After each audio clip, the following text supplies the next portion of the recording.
Chatri, Sityodtong. Chatri, welcome. Incredible event as ever. We have our first media question from Philippine star Louisa Morales, who asks, how good did Stephen Lohman look? Unbelievable. I mean, I was really impressed. I mean, if he had finished Bibi, he would have gotten the bonus, right? And I think an automatic title shot. Stephen looked amazing, aggressive. You know, he's normally a counter striker, but he came out very aggressive, put a lot of pressure on Bibi. His takedown defense was outstanding. Takedowns are incredible. And the fact that, you know, you can control a jiu-jitsu world champion as decorated as Bibi, that's just crazy to me. That's just crazy. So Stephen Lohman clearly has improved dramatically, leaps and bounds. And I definitely think he's ready for a title shot. Fantastic. Our next question comes from Vincent Richards of Sportskeeda. Vincent, go ahead. Hi, Mr. Chatri. Congratulations on the event. Thank you. Can you just, excuse me, can you just tell the personal excitement that you had watching this fourth Amazon Prime card and seeing Christian Lee become a double champ? I mean, what an incredible fight. You know, I actually thought that Christian was going to run through Abasov. That was my my gut feel, because the grappling is, you know, Christian's grappling is just way too good. I did not expect Christian to stand in the pocket. That was a game plan I did not expect. And it's crazy because, I mean, I thought the ref was going to stop the fight in the first round. I mean, it was that close, but what an incredible display of heart and stuff. But yeah, hats off, man. 2-division world champion. It's unbelievable. Thanks, Mr. Chatri. Our next question comes in via the chat from Neti Pong of MTR Online, who asks, Rodtang was dominant again tonight. Can you put into context what fans are witnessing in terms of where Rodtang stacks up with the all-time Muay Thai greats? I mean, there's no doubt that Rodtang now is the biggest global superstar that Muay Thai has ever seen, full stop, in the history of the sport. If you look at his fighting style, his KO percentage, if you look at his charisma in and out of the cage, this guy is going to be huge. You watch, in the next 2-3 years, he's going to be truly mainstream global superstar in all over the world. This is what I predict. I mean, he has everything. You know, Lasiri talked a big game. I was kind of disappointed. I'm like, if you want the belt, you got to fight. You know, I mean, I think Rodtang made a little bit of fun of Lasiri, but I was very disappointed in Lasiri. That's not how a champion should be.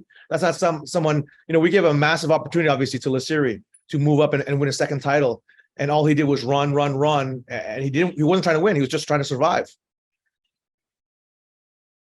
Next up, Jeffrey Hu from Kung Fu Kingdom. Go ahead, Jeffrey. Hello, Chatri. Can you hear me? Yes. Yeah. So, with Christian Lee's dominant win over Abasov, who do you think will be the next challenger for Christian Lee? So I think, you know, we're going to see some fireworks come December 2nd on Amazon Prime with Roberto Soldic versus Murad Ramazanov. Ramazanov, I think, is 12-0, undefeated.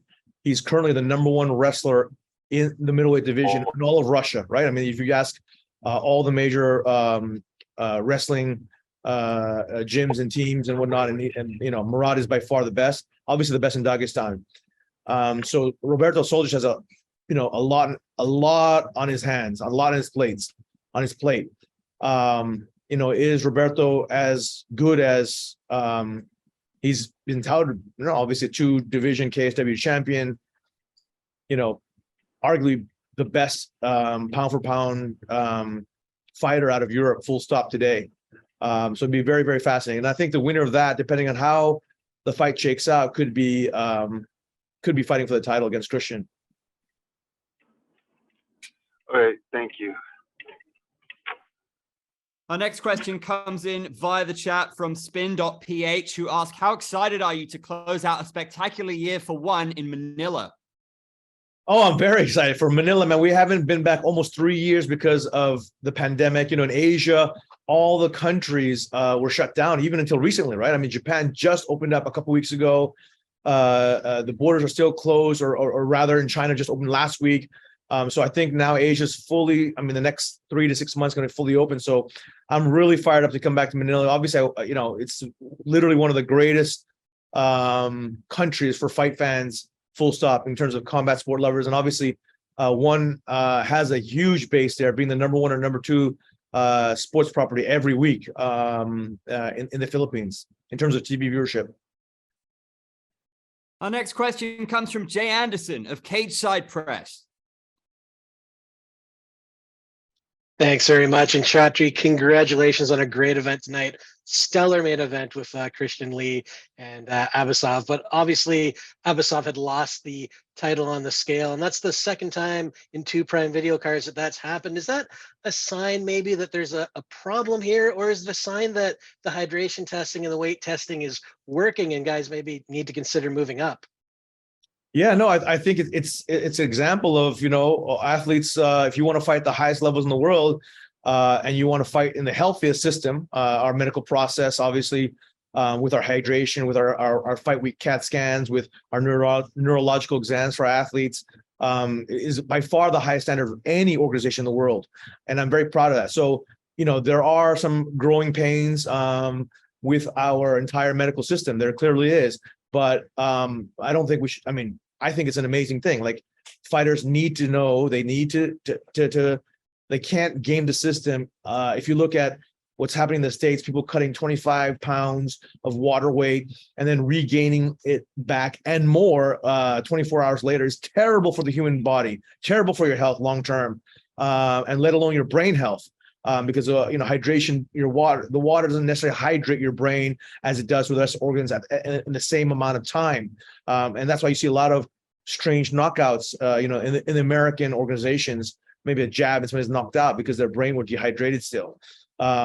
So from that perspective, I'm okay. We will have a little bumps and bruises, but we have the healthiest medical system, medical process for athletes globally, full stop, at the highest levels in the world. So if these things happen, it happens. But I think also fighters who try to quote unquote game the system, this is what happens. And just one more quick one. The hardest thing for double champs to do seems to be to defend both titles. Do you think Christian Lee will be able to have that strength of schedule to defend both belts? Well, while I thought Christian was incredible heart, I did not think that was his best performance. When he was in featherweight and lightweight, he's never struggled with cardio, never. And this is the first time where I think in the second round, and granted, he took a real beating in the first round, and obviously that saps your cardio anyways, but he didn't fully recover his cardio ever through the fight. So he fought on an empty gas tank and, all heart, 100% heart. Which is extraordinary again, right? Christian is a true warrior, true world champion. But whenever someone moves up in weight, you pack on more muscle, and obviously muscle burns oxygen, and so your cardio is not as good. And I think that's what we saw tonight, is that Christian's cardio wasn't the same as when he was featherweight and lightweight. So it's a big question. It's a big question. And I thought Christian also didn't look particularly strong for a welterweight. Absolutely. Well, congrats again on a great event. Looking forward to more. Thank you. Cheers, Jay. Our next question comes from Abdullah of Verdict MMA. Hey, Chatri. Massive event. Massive congratulations. Thank you. You've talked recently about one being in a big expansion phase, and it shows you're breaking into US markets, breaking into Brazilian markets, and getting TV deals all around the world. You do have to invest a lot of funds and assets into that. It's business to see a return. How confident are you in that return during this expansion phase as compared to maybe in the past? Again, I'm very confident in our long-term corporate strategy of investing in the platform and the brand, in our reach, frequency, engagement numbers with broadcasters, with the biggest and most prestigious broadcasters around the world. Obviously, our roster continue to expand the different martial arts that we showcase, the greatest world championship martial arts on the planet, irrespective of discipline. And that's always been the game plan. And what you're seeing is momentum, tremendous momentum. Just this year alone, we announced Amazon, 200 million subscribers. In the next 3 years, we'll probably be the largest broadcaster, full stop, in the US. We announced Globo, with 200 million viewers, the largest broadcaster in Latin America and Brazil. Then Bein Sports, which is the largest broadcaster in the Middle East in terms of sports, and has the world's largest media rights portfolio of sports properties. So we're working on some huge deals right now as we speak, and I think, again, fans all over the world are going to be in for bigger and bigger treats. Every year one champion has done it bigger, better, and badder, and that's what we'll continue to do. We'll continue to invest heavily in our growth, heavily in expansion, again, across our brand, our product, our platform, and our roster. Awesome. Thank you. Just two more for me. While we have you, what's the biggest misconception fans seem to have about one championship that you'd like to clear up? I don't think it's a misconception. I just think that when fans around the world who have not seen one, it will be very eye-opening, and you will truly see the world's greatest world championship martial arts, full stop, in any discipline. And I think we're seeing in our numbers. I mean, our numbers are growing exponentially across every metric, across every platform, and in all these new countries. So again, we're at the very beginning of our US journey, literally day one. And I have tremendous faith in the Amazon partnership and what we're doing. And we're only going to get bigger and better and bolder and badder, as I said, even in the US. It's amazing to see where one is going from where it came from. And the last one, what's sort of the biggest lesson that you've learned in business? Just a life lesson that you apply regularly. I think it goes back to my martial arts roots. My grandmaster used to always tell me, surround yourself with greatness in order to unleash your greatness. And every day I look at my teammates at One, across the entire company, just superstars who truly want to change the world, who want to do something extraordinary with their lives. I look at our athletes, it's the same thing, and we're just very, very lucky. I think that would be my biggest lesson, that I learned as a martial arts way back when I was a kid and I started martial arts, and until this journey, until today, 38 years of martial arts. And that's a big lesson that my grandmaster Sityodtong Senanan taught me ever since I was a kid. Thanks again. Congratulations on the night. Thank you. Thanks, Abdullah. We'll go across now to Andrew Mack of MMA Island. Hello, Chatri. Hi. So as you break into the American market with Prime Video, what are some American locations you want to host events at in 2023 and 2024? Well, we're talking to a bunch of state athletic commissions. We have the blessings from a few states, and we've already booked venues for next year. It's a little early for the year after. But again, we're in discussions with all the major athletic commissions, state athletic commissions, and we fully plan to open up the entire United States to the global rule set, which we believe is safer, healthier for our athletes, with our hydration system and our medical protocol, but at the same time, provides a better and more exciting action with the largest finish rate, in combat sports. We have a 70% finish rate as compared to the other two global organizations where they hover around 40 and 50%.